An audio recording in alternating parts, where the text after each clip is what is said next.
E a Libras, que é a língua brasileira de sinais, foi inspirada na língua gestual francesa e adaptada para o nosso país. Ela foi oficialmente reconhecida como uma língua brasileira em 2002. E de acordo com a agência Senado do governo, raras escolas estão adaptadas para receber os alunos surdos. A presença de um intérprete da língua de sinais ao lado dos professores não é suficiente.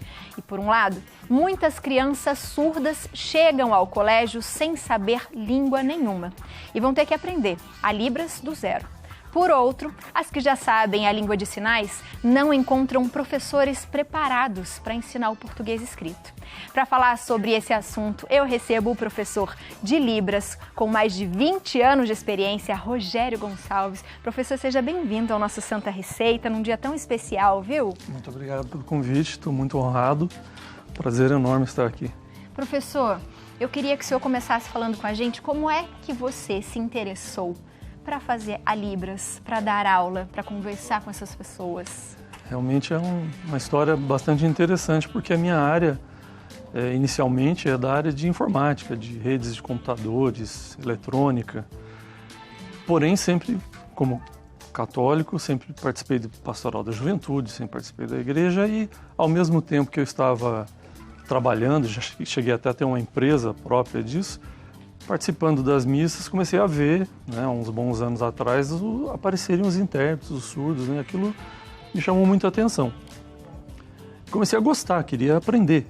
Falei, agora eu vou ficar sempre perto lá dos surdos, do intérprete, e aí acabei descobrindo um curso, que os próprios intérpretes lá na época estavam dando. Fiz o primeiro curso, me apaixonei por isso, fui estudando, correndo bastante no tempo, até que percebi que profissionalmente, além de eu gostar muito, era melhor eu trabalhar com Libras do que com informática. Legal. E aí, fechei a empresa, cheguei a abrir uma empresa de Libras e, finalmente, agora sou professor do Instituto Federal São Paulo, campus de Jacareí.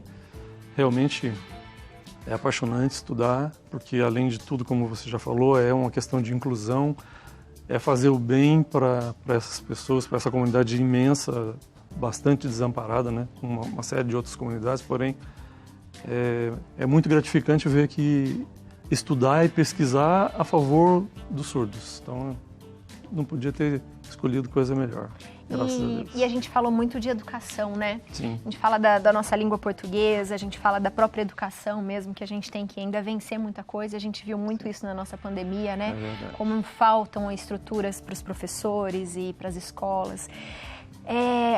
O ideal, é até a minha ignorância de aqui não saber a Libras, A gente sabe uma coisa ou outra, a língua, mas a gente deveria saber isso e deveria ser ensinado nas escolas, não é? Sim, sem dúvida. Inclusive, isso já é previsto em lei, Infelizmente, há a legislação que já elevou a língua de sinais do Brasil como uma língua oficial das comunidades surdas, prevista em Lei 10.436, o decreto que veio para regulamentar a lei, uma série de outras leis que existem, que já diz, inclusive, isso que você acabou de mencionar, que é obrigatório nos cursos de licenciatura, principalmente qualquer curso de licenciatura, fonoaudiologia e a presença dos intérpretes. Então, o ensino de Libras já é previsto e a presença dos intérpretes. Porém, a gente esbarra numa série de questões burocráticas, financeiras, que, em geral, são colocadas, então, por último, essas prioridades. Então, a gente vive hoje uma carência imensa de profissionais proficientes e habilitados, tanto para interpretar quanto para traduzir, e digo para ensino quanto para interpretação, e também porque não há cursos em número suficiente, de qualidade, e tudo isso já está previsto em lei. Porém, uma vez que se encerraram os exames de proficiência oferecidos pelo MEC, a comunidade de intérpretes e de profissionais ficaram meio que abandonados. E, obviamente, os surdos, que precisam dos intérpretes em sala de aula, precisam de escolas bilíngues, também previstas em lei já, mas não há profissionais suficientes. E, infelizmente, não é culpa dos profissionais, não há cursos adequados, de qualidade, para que eles sejam docentes, efetivamente, e tradutores, Porque realmente, como você falou, é uma língua, é necessário estudar bastante mesmo, E quais são os maiores desafios, né, para a gente conseguir se comunicar bem com as pessoas surdas? Então, o principal é realmente entender que é uma língua, que não são sinais, né? Porque se você for olhar no YouTube, por exemplo, você fazer uma pesquisa lá sobre Libras, para ser otimista, 80% do que você vai ver são pessoas ensinando sinais. E Libras não são sinais, elas obviamente têm um léxico específico que são os sinais. Mas é como se eu dissesse para nós, né, que para a gente aprender a língua portuguesa, a gente precisa estudar o dicionário da língua portuguesa. Não é isso. Se a gente não entende a gramática, se a gente não entende como o surdo se comunica, que não é como a gente que usa a voz, então aí não adianta, a gente nunca vai aprender. Então o acesso a esse tipo de informação não é fácil, porque muita gente dá curso achando que basta ensinar sinais. Você vai, vamos aprender hoje o sinal de escola, hoje o sinal... Qualquer um pega um dicionário, um bom dicionário, como o dicionário do professor Fernando Capovilla. Se fosse só isso, não precisava de curso, não precisava de professor, não precisava só estudar os sinais. Então, o grande problema é esse, as pessoas confundirem português com Libras. E aí acontece aquilo que a gente costuma dizer que é o português sinalizado. Isso não é Libras. Isso não é Libras. Então, a maioria do que a gente vê por aí nas mídias, pessoas cobrando caro para ensinar sinais, e as pessoas saem de lá achando que basta eu saber os sinais. E aí a gente, infelizmente, está nessa situação. Porque daí a gente não tem uma conversa, né? A gente forma palavras. Exatamente. É como qualquer língua, né? Esse é a essência do problema. As pessoas não entenderem que não basta saber os sinais. Aliás, nos meus cursos, o que eu menos faço durante as aulas é ensinar sinais, porque eu passo para os alunos pesquisarem.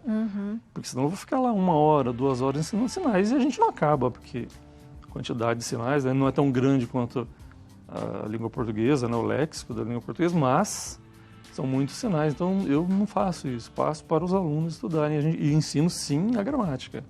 Uma vez entendida a gramática, o resto fica tudo muito fácil. E a gente fala muito, por exemplo, que eles sofreram também bastante agora com a pandemia em relação às máscaras, né? Sim. Eu falo muito no programa, às vezes as pessoas falam, Biane, você gesticula muito. E eu falo, é porque eu tento falar com o máximo de pessoas que eu consigo, né? Então, a ideia realmente, às vezes, esfregar as mãos para dizer, vem coisa boa e tal, é uma expressão que eu uso mesmo na linguagem para as pessoas entenderem, porque eu já recebi mensagens, né, de pessoas com deficiência e elas falam assim para mim, eu gosto porque eu consigo entender que aquilo é legal, né? E a gente tem o nosso closed caption também, mas eu acho que essa forma da gente se comunicar e as pessoas conseguirem entender o que a gente está falando, a gente ajuda Sem também, dúvida. Não ajuda, professor? Exatamente, isso o que eu falo para os alunos 80% ou 70% do que a gente da comunicação em Libras, ela é expressiva. O restante é a língua, é o léxico, é a gramática. Mas por isso é que ela tem muito menos sinais. Você pensa, nossa, a nossa língua portuguesa tem aí 55 mil ou muito mais do que isso de verbetes da língua portuguesa, e Libras tem quanto? 3.500.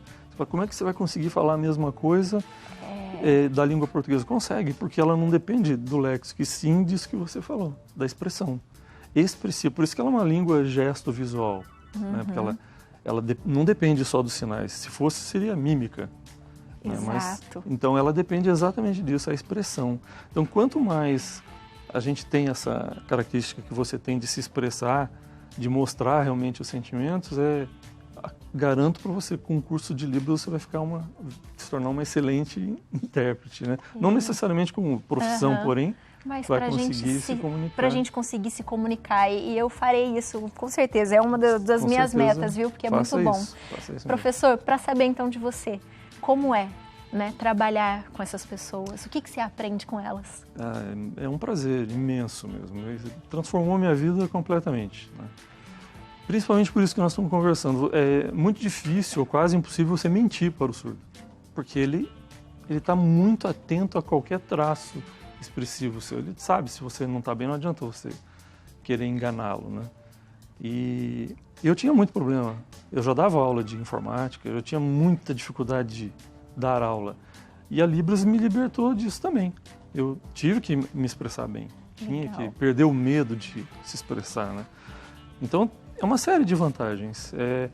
a amizade deles, o quanto eles contam com você, o quanto você é útil para eles em todas as áreas, trabalho, educação, saúde, são amigos mesmo. Então, assim, na minha igreja, né, na nossa igreja, para mim é um prazer, né? O trabalho, o projeto DDLC, que foi o primeiro vídeo dicionário de sinais cristãos em Libras que a gente tinha conhecimento na época, né? Foi 2007 isso.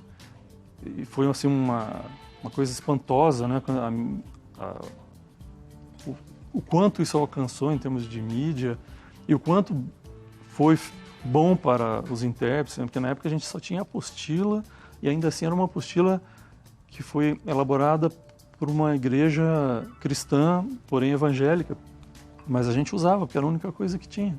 Além do livro do padre Eugênio Oates, que também já era algo antigo na época. Legal.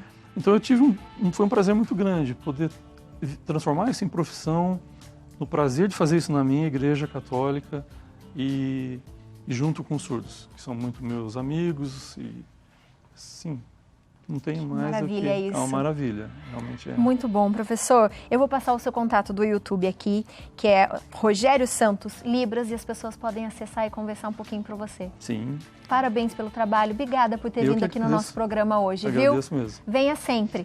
Sim, muito obrigado. Muito obrigada. Só para a gente finalizar, como que a gente pode dar um tchau para todo mundo, agradecer quem está assistindo o nosso programa hoje? Então, a gente vai dizer basicamente isso, né? Tchau, Uhum. Deus abençoe. Gostei muito de vê-los aqui. Então, o tchau é tchau mesmo, né? Uhum. Tchau, Deus abençoe, Deus os abençoe. Prazer. Prazer. Muito obrigada. Eu que Muito agradeço. bom, hein?